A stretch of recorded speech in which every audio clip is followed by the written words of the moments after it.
Now, from the Columbia Basin, your local news source, this is iFIBER 1 News, presented in high definition. The #1 source for real-time local news, local sports headlines, and our very own Weather Center forecast covering the entire Columbia Basin. With your iFIBER 1 News team, reporting news in real time as it's happening. From the iFIBER Communications HD broadcast studio in Ephrata, Washington, this is iFIBER 1 News, and it starts now.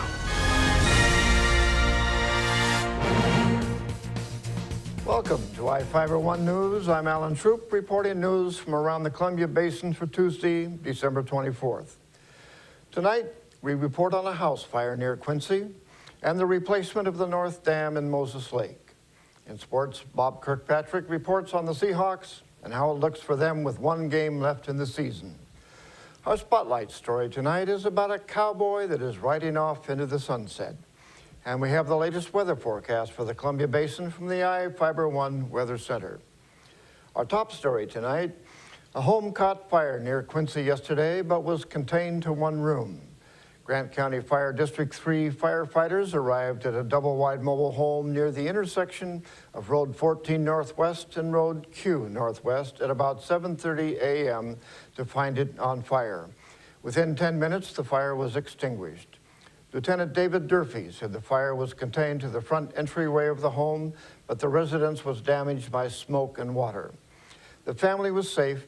They left the home when the smoke detectors sounded. The cause of the fire is under investigation. The North Dam on Moses Lake was built in 1929, and 84 years later, it was discovered it was collapsing as water eroded the ground around it. Now, the Moses Lake Irrigation and Rehabilitation District has a plan to fix it. Here with the story is Cameron Probert. Engineers revealed the initial plans to replace Moses Lake's North Dam during a forum at the Moses Lake Civic Center. Chris Comstock from Strata Engineering and Gary Weatherly from JUB presented the plan to complete the project before April. Engineers determined earlier this year the dam was in imminent danger of collapsing. The district placed a cofferdam in front of the North Dam in September to prevent the collapse. Comstock said the cost of repairing the existing dam is more than the estimated $1.9 million to $2.9 million it would cost to replace it. Comstock and Weatherly said the cofferdam, which is presently stopping water from flowing past the North Dam, won't hold up to a 500-year flood. The facility will sit in the same location and be built from the same type of material as the temporary dam. The interlocking metal sheets will help combat the sand being swept from underneath the dam. The new dam's design replaces culverts with channels, which should allow more water through in case of a flood. The gates on the present dam will be used on the new dam. A bridge is expected to be built above the new dam to replace the present road. Construction is expected to start in late January, and engineers are presently working on getting permits, Comstock said.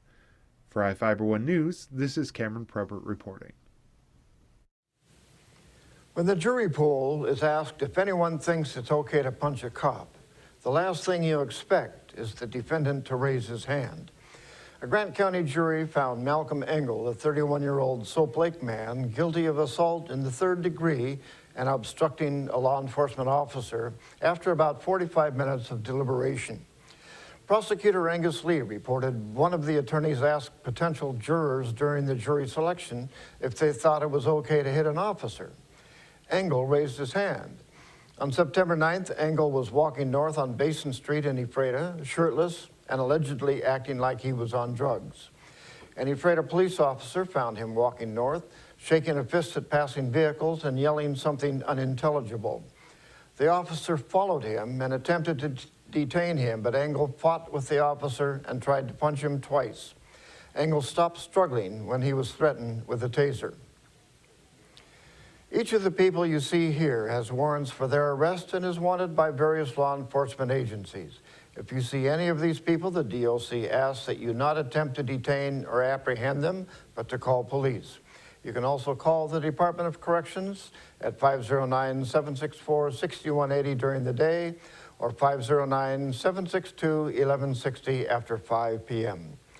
We will be back after these messages with the latest from our iFIBER 1 Weather Center sports, and more news.